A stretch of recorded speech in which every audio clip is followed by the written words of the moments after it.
وصحبه وأهل بيته أجمعين.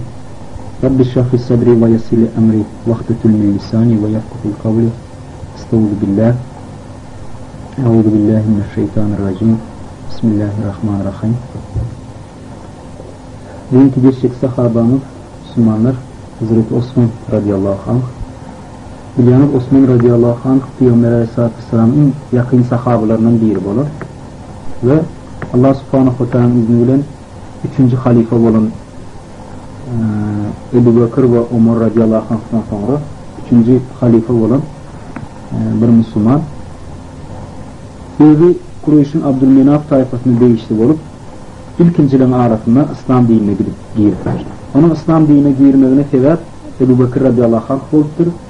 Sebep Ebu Bekir radıyallahu anh İslam'dan ümüm Osman radıyallahu anh'ın kuvvet atmışyan iken son için Osman radıyallahu anh'a İslami davet edilme Osman radıyallahu anh kendi fikirlenmeyen çat vaxtda İslam dinini kabul etmek kullanmakta.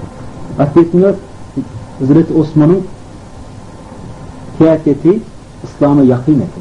Birinciden araçlığı, doğruluğu, hayalığı, edepliği, utancanlığı, İslam'dan ümum hayırlı işler etmeyi, onun İslam'a tebliğatına yakın olumlu var da bile ayrıya. İslam'ı girenden sonra Osman radıyallahu anh İslam'ı doğru kollattır ve Allah yoluna bütün kıyınçılıklara Mekke'de olsun, Medine'de olsun bütün kıyınçılıklara dönüşeliptir. Biliyorsunuz aleyhissalatü vesselam Mekke'de İslam dini yayılıp başlanma bütün müşrikler ona karşı çıkıyorlar ve neydi ona yamanlığı edilteler etmeyene çalışıyorlar. Hatta onun maşgalasına da dili olup maşgalasına da ziyan getirecek koyuyorlar. Resulullah aleyhissalatü vesselam'ın iki tane kıyıdı Ebu Cehil'in oğullarına veriliptir. Onun karnınaşlı olanlıkları için. Ebu Cehil oğullarına aydıptır. Sizin kalkınız şonyalı önüne peygamber diyen mi olsa, İslam dini yayır diyen mi olsa onlar oğullarına buyuruptur, onlara talak verin deyip aydıptır. Elbette bu katı kıyım da. Yani mümkün kalkav olan adam düşünüyor. Kim gıyıblanı kim için talak verseler katı adam ağır beyan hadisinin biri. Ve müşrikler şedurda Resulullah aleyhissalatü vesselam üstünden güler ekenler de senin neslin yok, senin yine maşgala durmuşsun ona deyip aleyhissalatü vesselam'ı dil getiriyor ekenler. Sonra Osman radıyallahu anh niye mi diye son gıyıblarının birini alıyor, talak verilen gıyıbların birini alıyor, şeydim aleyhissalatü vesselam ile karnaşlık açıyor ve aleyhissalatü vesselama golluk çıkıyor. Şimdi yine de Osman radıyallahu anh Mekke'de söyleyen adamın biriyken onun İslam'a girmeyi hakikaten tesirli oluptur. Müşriklerin üstüne katı tesir koyuptur. Sebebi Osman radıyallahu anh çağırır. Hatta şöyle bir derecede söyleyen adam ekeni Osman radıyallahu anh çağırır Mekke'deki Kureyşliler ve çağırcıkların yatıranlarına neyken Osman'ın tüyüşümyalık söyleyen yani ekenler. Şöyle evet malayın hareketli edepli olundan insanlar yani bütün Mekke ilati Osman'ı olur yani ekenler. Osman radıyallahu anh ilk bilen Allah yoluna hicret eden sahabenin biri. Hatta Peygamber aleyhissalatü vesselam o arada şey deyip aydı. Lut peygamberden sonra ilkinci yurdunu terk eden, İslam için yurdunu terk eden adam Osman oldu deyip aydı. Veya Osman radıyallahu anh Haberstan'a hicret ediptir. Şu tarihat arkayın İslam dinini yaşamak için. Osman radıyallahu anh sonra Peygamber aleyhissalatü vesselam'ın sol alan ayalı dünyadan yok olanı o Peygamber aleyhissalatü vesselam ikinci ayağına malya. İkinci kıydına malya. Şeydiğim Osman radıyallahu anh'a Zünureyn adı da kılıyor. Zünureyn demek iki nurlu. Yani Peygamber aleyhissalatü vesselam'a golluk olacak olup şunun terk edilen, talak verilen gıyıblarını iyiliğine alıptır da bir önünden sonra ondan sonra beylekini alıptır. Şeydiğim Zünureyn adını alıptır. O Bedir teorisine katlaşabilmeyenler Bedir teorisine katlaşabilmeyenin tevavi ona Peygamber aleyhissalatü vesselam ruhsat veriptir. Ona Resulullah sallallahu aleyhi ve sellem ruhsat beripdir. Yani eğer ayalı katı hatta bolan soň şoňa aýratyn ruhsat beripdir. Hudaybiye şertnama gidilenle de ona ruhsat berilenler barada aýdylýar. Indi berde Bedir töwüşüne gatnaşmanlygy bir aýyp zat däl. Kela Peygamber sallallahu aleyhi ve sellem hemme musulmanlara gatnaşyn diýmendir. Ol ýöne kim gidesi gelse diýip kıyıkka vaktin içinde 2-3 adam toplanıp Allah yoluna tevoşu çıkılıptır. Onun için Osman radıyallahu anh Bedir'e koşuşmadı deyip ona neye gelilik bildirmek atiyetine doğru der. Hatta Osman ile Talha'nın arasında şeyli bir gurrun geçer. Rivayet var. Talha aydiya sen Bedir tevoşuna katlaşmadın, ben Bedir tevoşuna katlaştım. Sen Uhud tevoşuna Müslümanlar, kaçan Müslümanlar bile kaçtın, ben kaçmadım deyip aydiya da. Ve yine de bir rahat getiriyor şatayda. Sonra Osman radıyallahu anh aydiya Bedir tevoşuna men koşuşmadım, öyle men hatta ayağıma terettim ve Resulullah sallallahu aleyhi ve sellem ruhsat verdi deyip aydiya da. Sonra cevap veriyor Resulullah sallallahu aleyhi ve sellem dinlep durka ara koşulup ey Talha Uhud tevoşundan kaçanları Allah Teala bağışladı. Allah bağışlanan son adamlardan sen sonra edecek mi deyip sonra biraz hikaye. Sonra Osman radıyallahu anh'ı Peygamber sallallahu aleyhi ve sellem ayretin bir fiilisi var eken ayretin şoma bir merhameti var eken. Yani biz görüyat Osman radıyallahu anh hemme bağlatta Peygamber aleyhissalatu vesselam'a golluğa çıkmana çalışıptır. Hemme bağlatta onu gollamana çalışıptır. Hatta maşgalatına da kömek olsun deyip şunun 2 tane gıyrini alıptır ve şey diyorum şolarından Peygamber sallallahu aleyhi ve sellem ile karınlaşılıp açıktır. Osman esasanım tapavutların yeri infakı bilen tapavutlanır. Misal için bir yere Peygamber sallallahu aleyhi ve sellem ey Müslümanlar Allah yoluna seviş için mal gerektiğinde Osman radıyallahu anh 1000 tane düğe bilen 1000 dinar sarf edip eder. Yani 1000 tane düğe demek şu devirde 1000 tane maşini yaptılar. 1000 tane düğe vermeyen başarıptır. Sonra Resulullah sallallahu Osman'ı kucaklap Osman tanayını cennet hak oldu deyip o cennet bilen buluşlardı. Yine bir gerek mescitte Peygamber sallallahu aleyhi ve sellem Allah Teala için infak edilmeli deyip aydanına Osman yerinden turup 100 adamın atı ve 100 adamın yarağı menden deyip aydıktır. Resulullah sallallahu başka kim infak edecek diyene yine yerinden turup yine 100 adam atı bilen yarağı menden deyip. 3. gerek diyene yine turup aydıktır. Ve 4. gerek diyene yine turunla oturun Osman sana cennet vacip oldu deyip aydıktır. Yani seni yem cennete girdin senden gerek gelip aydan yağdayı boluptur. Yine de Osman radıyallahu anh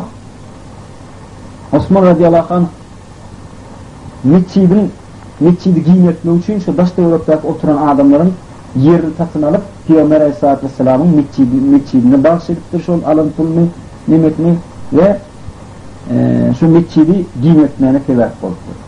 Hatta bir rivayet var Osman radıyallahu anh mescidin tuğrağının bir Yahudilerin bir kuyusu var efendim.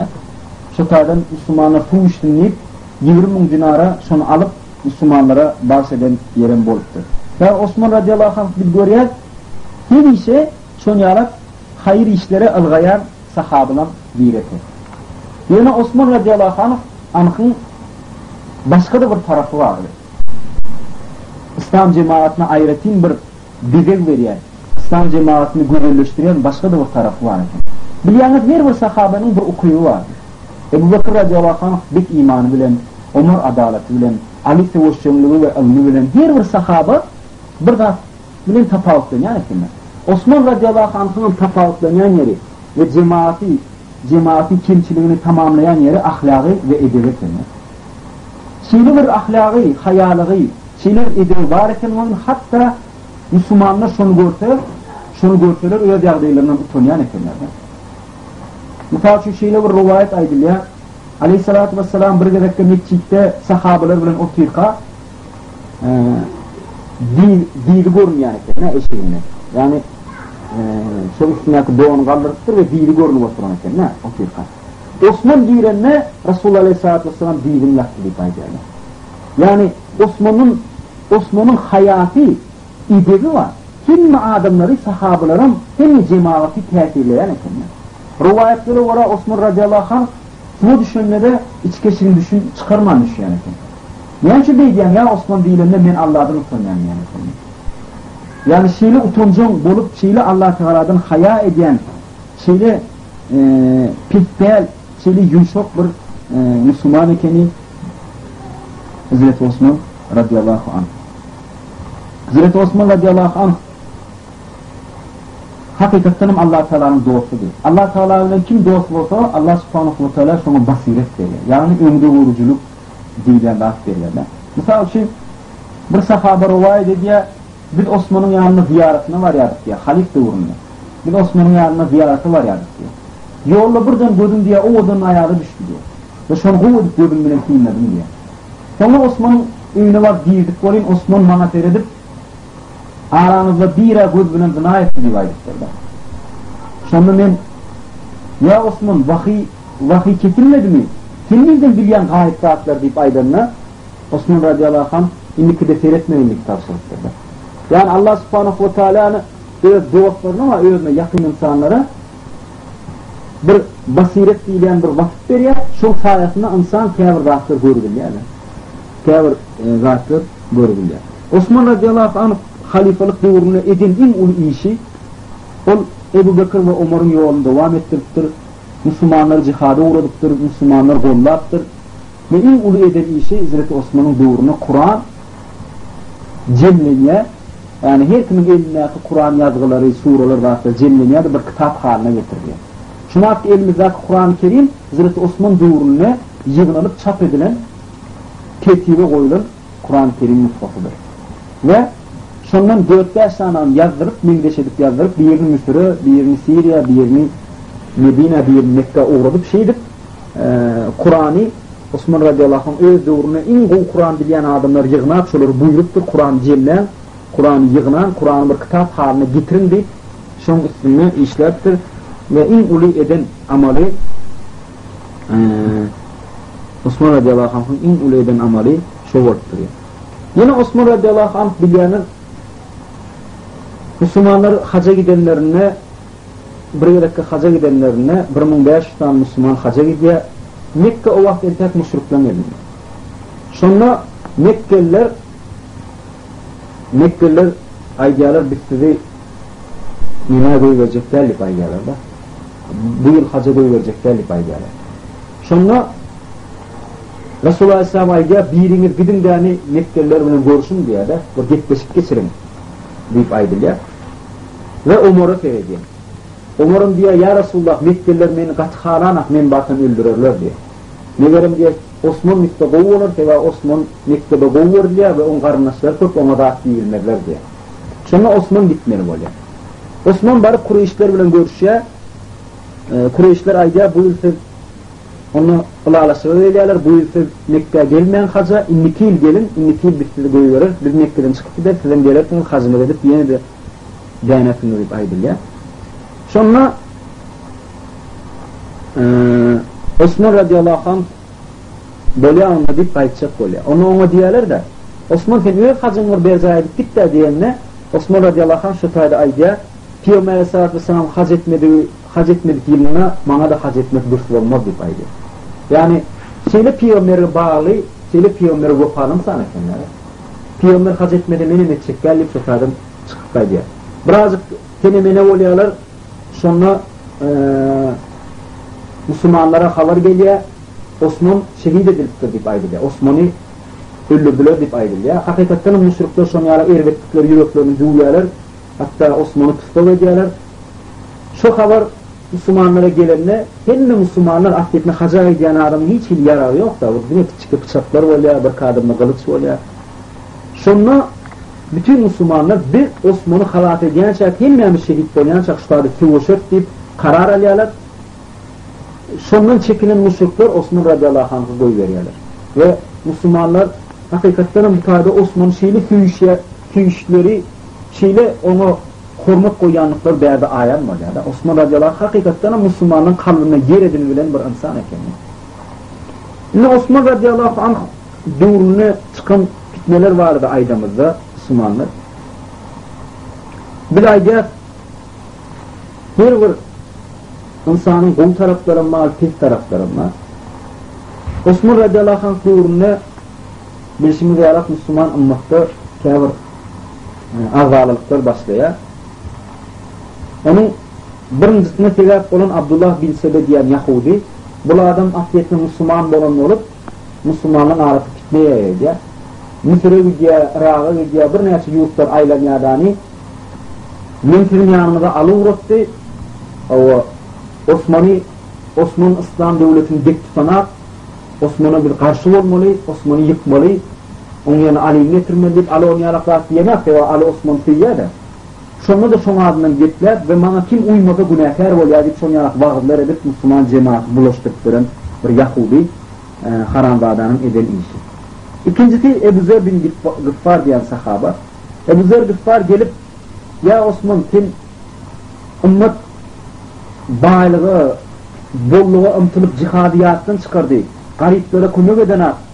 Zekatlar berilen at deyip zekatlar berilen at deyip sol Osman'a aydanına Osman radiyallahu anh kan ünlemenler.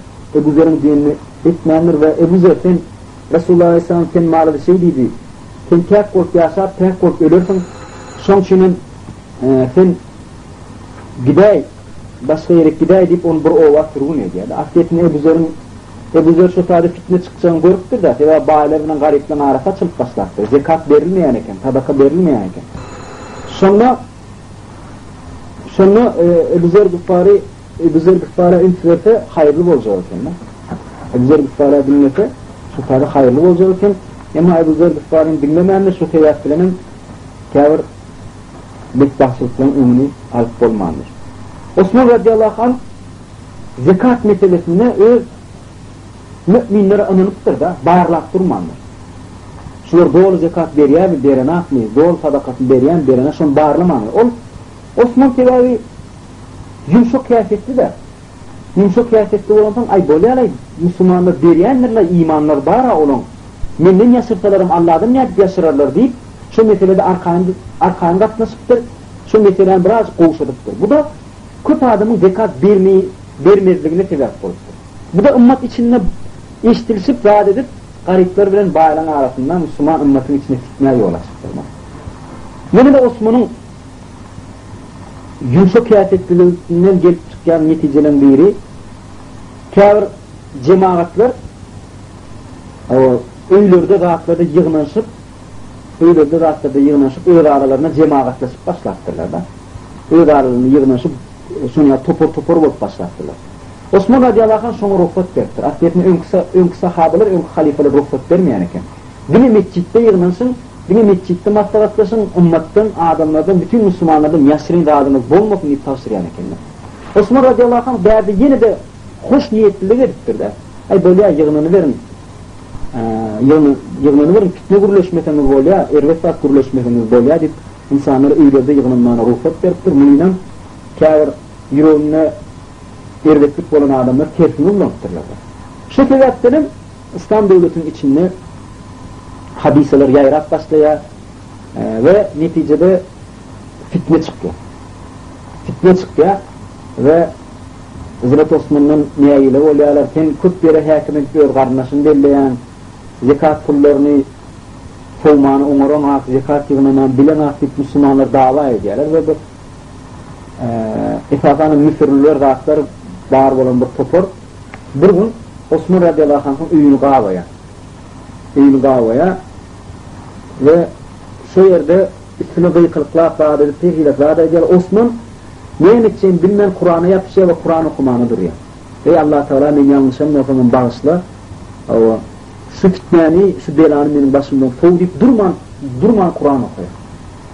Sonra da dava tuzurunun birinin arasında biri münafık ekenler, münafıkın kim bir ervet niyetli bir insan eken, on Kur'an okuttuğu Hazreti Osman'ı bıçaklap, şu köpçülüğün içinde görünmeyen yağdayda reyfılığın içinde bıçaklamanı başlattırlar. Ve Hazreti Osman radiyallahu anh Kur'an'ın üstünde can verip Allah Teala'nın yoluna şehit olan sahabılan biri. Hazreti Osman'ı hakikaten bir zalim bir cemaat öldürüptür. Müdaherde köp fitnelere yol açılacak. Bu tarihi bilmeyen, Müslümanın arasında dava dörecek olayan insanlar Osman'ın ölümüne, şehitliğine Ali'nin eli vadat diyorlar da. Ama Hazreti Ali hiç bu zatlardan haberi yoktu. Hatta ol Hasan bilen Hüseyin'i var. Ben Osman'ı bırdat edemesinler, şunu Goran bir öyle uğrattılar. Ve Hasan bilen Hüseyin ikisi kılıçlı, şu yerde Osman'ı Gorattılar. Hatta şu Aydılya şu batala çıktı, Dağnemedi'de şu Hasan ve Hüseyin biri yaralan ya kılıçlı. Şunu Gorattı o kadar. Demek bu fitneler, yani Osman'ın ölümüne Ali Feyyat Bollu yani şunun ingeç fitneler düğününü yanlış yoktur ya Müslümanlar. Yanlışlığını tarihim tuğur ediyebilir. Bu zatları hiç esen anılmalılar. Osman radiyallahu anh hakikaten Peygamber sallallahu aleyhi ve sellem in govuryan sahabelerinin diyor. Ve cennet bilen, Resul'ün cennet bilen boğuşulan sahabetine dil yitirmeklerini düğünün dürtlerle vardı. Arkayın aydı bilir. Şimdi Osman radiyallahu anh'ın yaşayışından birin almalı kâvar derslerimiz var Müslümanlar. Her bir sahabanın bir ayrıtınlığı vardı. Osman'ın o ayrıtınlığı haya, ahlak ve edepti Müslümanlar. Yani şeyle hayali, şeyle ahlaklı, şeyle edepli Müslüman bütün cemaat şuna seyredip, yani cemaatin edep tarafını tamamlayan ekenler. Müslümanlar şuna seyredip, şundan edebi öğrenen ekenler, şuna seyredip, şundan hayalığı öğrenen ekenler Müslümanlar. İkincisi, emire olan bağlılığı ve tövgüsü. Yani Peygamber Aleyhisselatü Vesselam şeyle tövgüye de hatta hem bağlattı ona golluğu çıkıyor. Hem bağlattı ona kılmaya ediyor. En kıyın vakti haçanla onun gıyırlarını, talakberlerini, olbark gıyırlarını, şunun gıyırını nikalaya, örne, şey diyorum onunla karnıslık açıp şuna golluğu oluyor.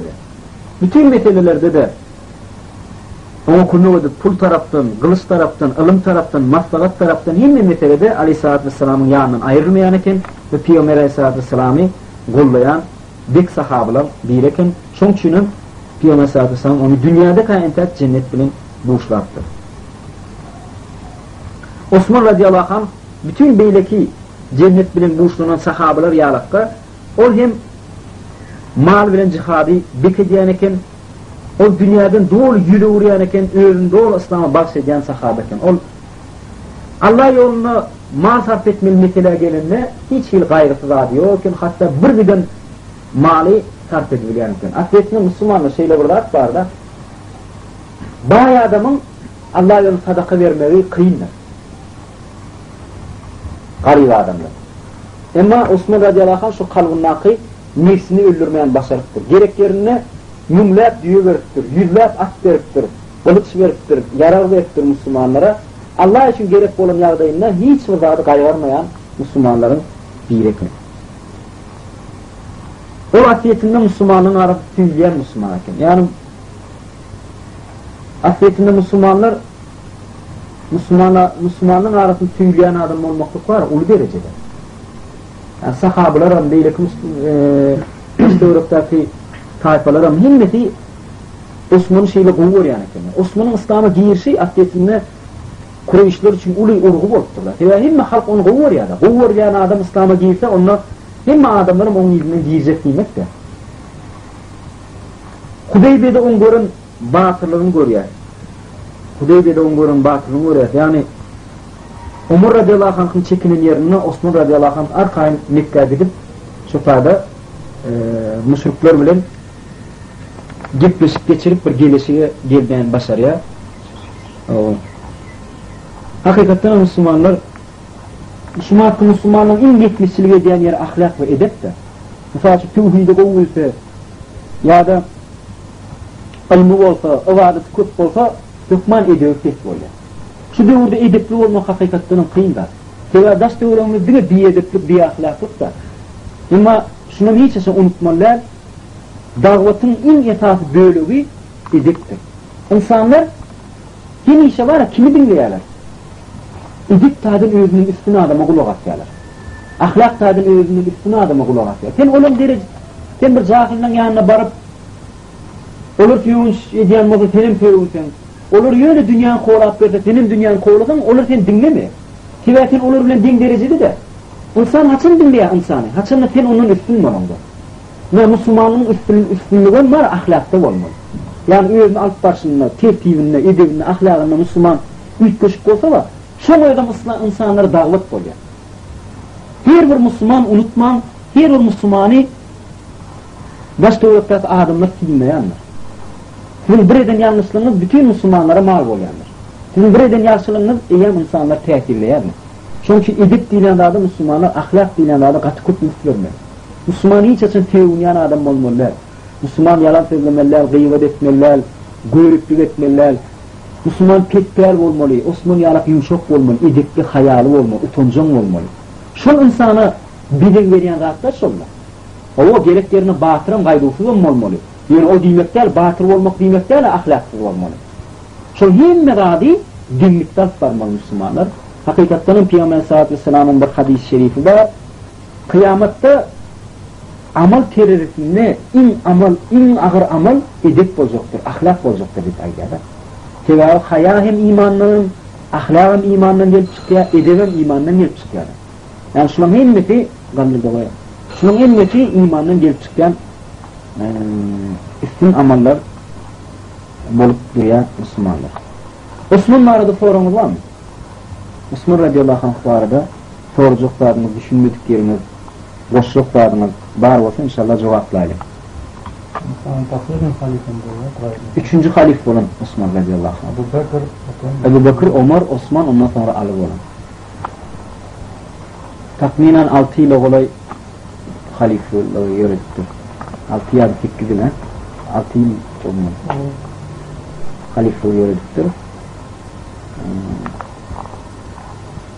Şoň döwrüne eýem nimeler başlapdy da. Neler başlapdy? Fitne diýmek musulmanlaryň arasyndaky agdalylykdyr. Yani musulmanlaryň arasynda agdalylyk tudurmak, İslam dinini ziyan getirmeyene çalışmaklık. Osman radiyallahu anh döwrüne İran'ın basyp alınışı doğru tamamlanmıştır. İran diýilen imperiýa galmandyr. Osman radiyallahu anh döwrüne bir näçe musulmanlar ýurtlar basyp aldylar. Yani Osman ýumşak diýip o jihada ünsürmenler diýmekler. O meselelerin bek tutan sahabalar biri ekenler. Başka sorularınız var mı? Peygamber sallallahu aleyhi ve sellem hadisini ýatdydalyň dersimizin sonunda. Benim her bir sahabam asmanna ýyldızlar ýarakdy. Siz haýtyna uysaňyz olar sizi halas edici ýola elterler diye, yani cennet ýoluna elterler diýip aýdýar. Ve köpünç ilmi bolmayan, sahabanı tiýlemeýän, aleyhissalatu vesselam tiýlemeýän musulmanlar Osman radiyallahu anh'a dili bolýarlar. Esasanam şaý musulmanlar mekrebinde bolanlar. Peygamber sallallahu aleyhi ve sellem'in sahabalaryna dili bolýarlar, esasan Osman'a dili bolýarlar. Bu dinin dursat değil, aleyhissalatu vesselam aýdan, menin sahabalaryma dil ýetirmän diýip aýdan. Menin sahabalarym bilen işiniz bolmasyn diýip aýdan. Şoň üçin inşallah musulmanlar şu mesele gaty ünsürmeli. Osman radiyallahu anh'ın bilen köýýän musulmanlaryň biri, Peygamberin köýýäni bilen köýmeli, cennet bilen bulşan insany biz şoňa gaty köp ünsürip inşallah. Şundan ulu dersler aljak bolmaly. Peygamber sallallahu aleyhi ve sellem ýöne adamy cennet bilen bulşanmaly. Hakykatdan bir İslam işine, Allah'ın dagwatyna, şeriatyna ulu goşundy bar bolan soň bir neme berilýär.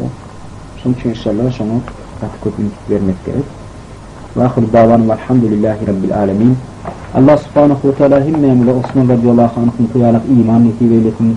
Allah subhanahu wa taala bize Osman radiyallahu anh'ın edebini, Osman radiyallahu anh'ın İslam'ı düşünsünü, ahlakyny nasip eylesin. Allah subhanahu wa taala bizi fitnelerden gorusun, bize fitneleri duçar bolmaktan, fitneleri tevap bolmaktan bizi gaýtarsyn.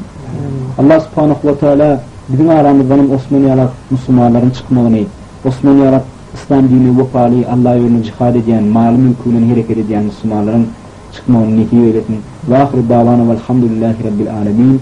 Allah subhanahu wa taala bütün sahabalara, onların maşgalalarına, onlara uyan musulmanlara rahmet eylesin. Elhamdülillahi rabbil alamin. Rahmetullahi ve rahmanir rahim. Esselamu aleyküm ve rahmetullah.